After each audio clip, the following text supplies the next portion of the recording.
everybody, it's Nikki, and today's video is all about our fall pantries. You know, it's that time of year where we need to get in there, just see what we have, organize it all, put together some delicious fall meals, and restock for the season. So if you are new here, I hope you'll take a minute to subscribe. I put out new videos every week about all things home.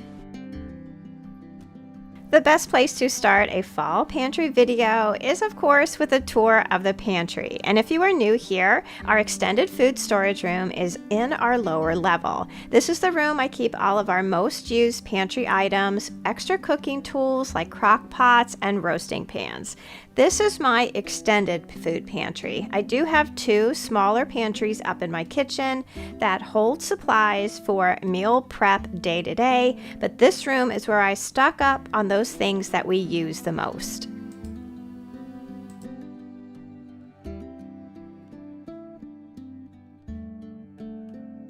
I do get comments that I would be able to store more items if I had open shelving rather than cabinets. Now that may be true, but I like to limit our food storage to things that I know that I'm going to be able to use in a year or two. This is very much a workable pantry for us. Remember, my children are adults and live elsewhere, so this storage is basically for my husband and I, and when my kids do come to visit, they do like to shop mom's shelves. Also, my organizing style is I like to have things out of sight and put away, but know that I have a very well-stocked pantry. I keep an inventory that I'm going to be sharing with you a little later in today's video.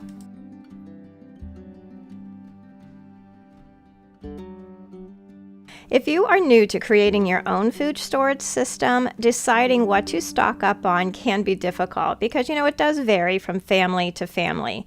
But there are general items that I think everyone would benefit from having extras on hand. I created a list that I'm going to have as a free printable down below in the description box of some basic items to start adding to your weekly grocery list little by little. You don't have to have a large area to store extra food items. Picking some of your most essential items and keeping them in a couple of totes in your closet is a great way to start building your extended food pantry. With any amount of food, it's very important to have a system to keep track of what you have and what you need for your family. I have set up a system for myself where I go through my pantry every quarter, I check expiration dates, I write down what I have, and it's at that time I add to my grocery list any items that I will need so that I can plan to purchase them over my next few shopping trips. I also have this list as a free printable that you will find in the description box down below. I have been using this one for years, and it is the simplest way that I have found to really keep track of what I have. I've set up this quarterly system, and it's the time that I not only check what I have and what is coming close to expiration, but it's also the time that I will restock my pantries up in my kitchen. I will take the time to refill like flour, sugar, oatmeal containers. I will also take the time to refill my spice jars and make sure that they are as fresh as they can be. It's just a great quarterly refresh of my pantry that helps me stay on track, use what I have, and make sure the investment that I have in my food storage is not wasted. One of the best ways to utilize your pantry, especially during the fall and winter months, is to create meals that you can have on hand in your pantry at all times. I have a bunch of videos on my channel of pantry meals that I will list for you down below. But one of the best ways that I have come across to utilize my pantry and to make sure that I have meals on hand is to create what I've called meal kits. I think that this is one of the best ways to feed our families and check one less thing off of our to-do list.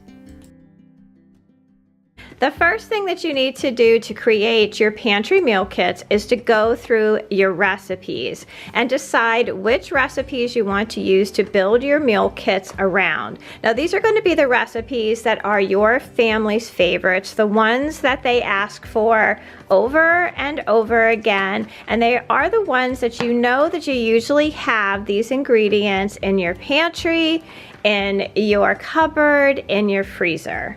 Once you decide what recipes you want to use, you hit your pantry, collect all your ingredients, or you go ahead and you make a grocery list to run up to the store to gather the ingredients that you're going to need.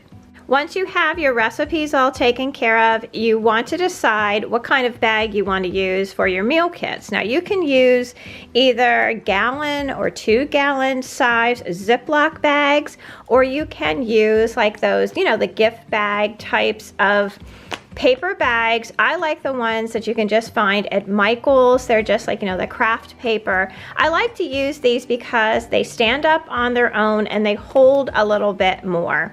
Now for these, you can either write on the bag, what the recipe is and what's inside, or you can use like a little Post-it note to just stick it on there so you can reuse the bag over again. For the Ziploc bags, you'll just need, like a Sharpie marker to write down on the front of it what's inside and what you're going to need to create the recipe on that night.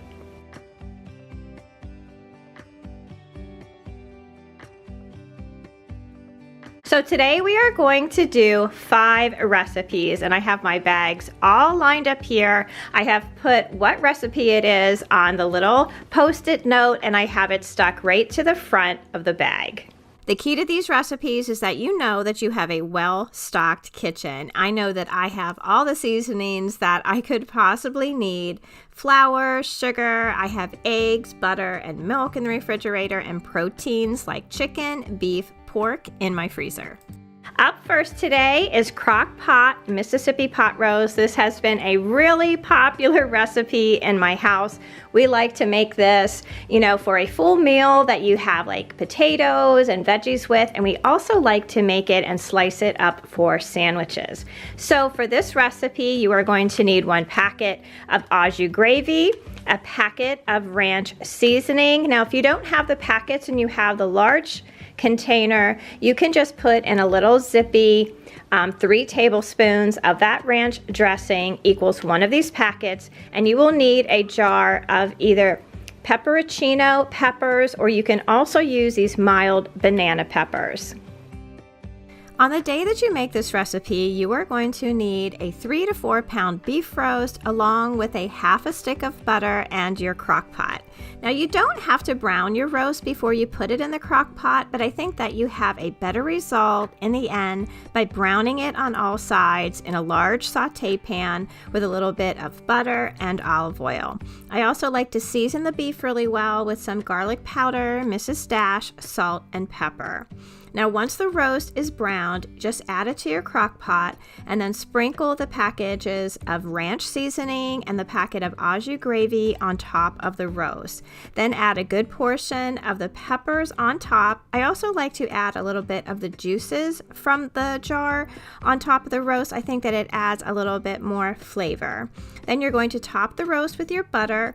Also add about a cup of water around the roast, cover it up, and cook it on high for 4 to 5 hours or low 6 to 8 hours. I served the Mississippi pot roast today with some mashed potatoes and mixed vegetables. This is really a great recipe because there's always enough to have the next day sliced up on a sandwich for lunch. Soups are a great option for these meal kits because they are so versatile. You can, pull this kit out at the beginning of the week, put your soup together, and you can use it for lunches, for a quick meal at night. They're really great to pack in your lunch for work or for school. They are just great to have in your refrigerator. Taco soup is one of my family's most favorite soups, and for this you are going to need a can of Rotel. You can use whatever heat your family likes. We like the original the best. You need a can of black beans. You need a can of whole kernel corn.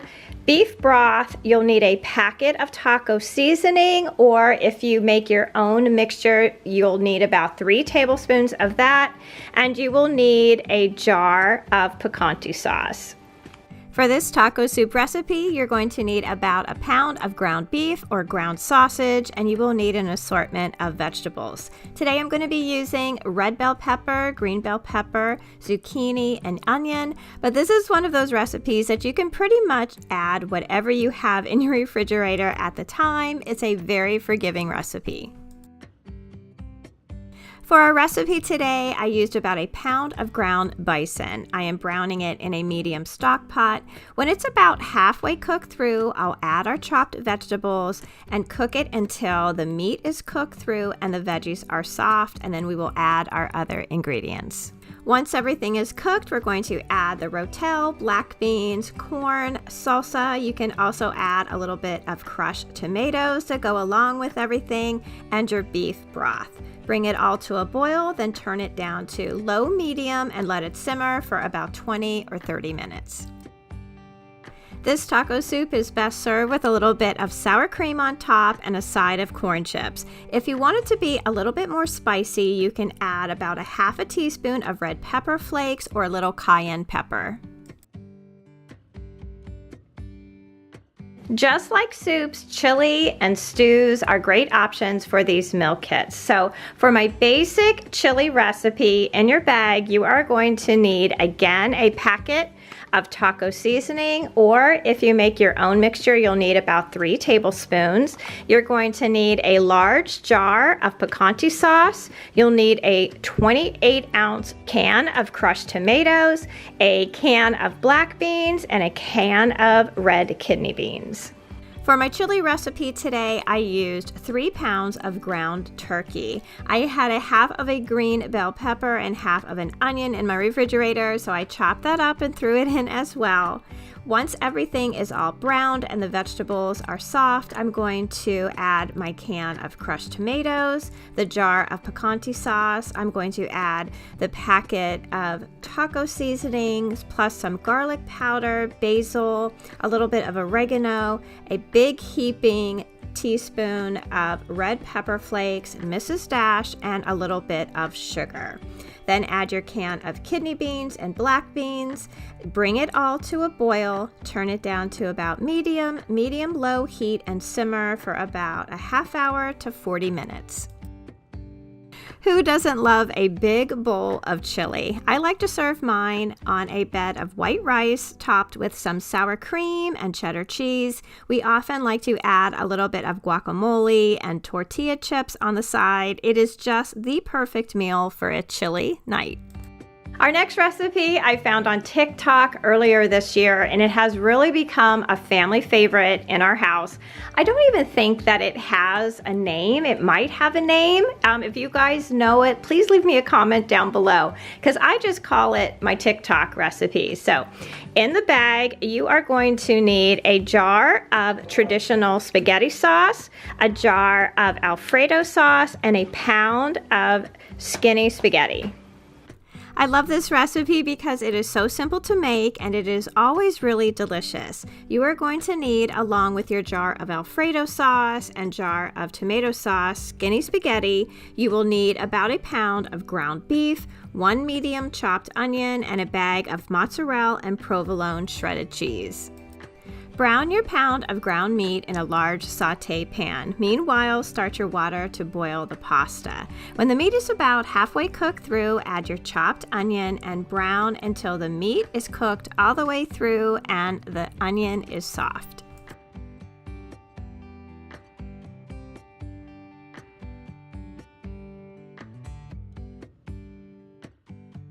When your meat and onions are cooked all the way through, add your jar of tomato sauce. Now you're also going to add some garlic powder, Mrs. Dash, salt, pepper, basil, red pepper flakes, and just a little bit of sugar. Once your pasta is cooked, you're going to add it to a 9x13 pan. To the pasta, add your whole jar of Alfredo sauce. Be sure to add a little bit of milk in your jar. Shake it up really well so you get every last drop. On top of the pasta, add your tomato and beef mixture, and then over top of everything, add your shredded mozzarella and provolone cheese. Cover with some foil and cook in a 375-degree oven for about 30 to 35 minutes. This is such a quick and simple recipe, but it is so delicious. I plan on serving this during the upcoming holiday season. It's really that good. Just add a side salad and some good Italian bread and you have yourself a great meal.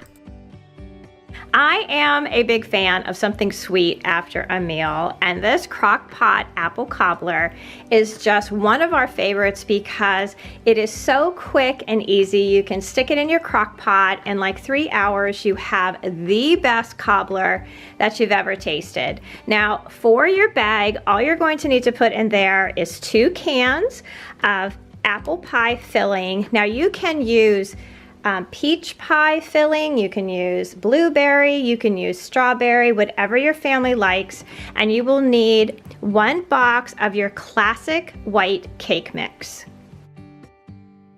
The other things that we're going to need for this recipe is about 3/4 of a stick of butter, some cinnamon sugar, and some cinnamon. Since this recipe is a little sticky, you may want to use one of those slow cooker liners. It just makes cleanup so much easier, especially with a sticky recipe like this one.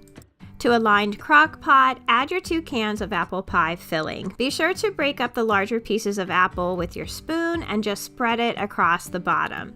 Sprinkle the top with a little bit of cinnamon sugar, and then you are going to add your cake mix. To the top of your cake mix, add about a teaspoon of cinnamon, melt your butter, and add that to the top as well.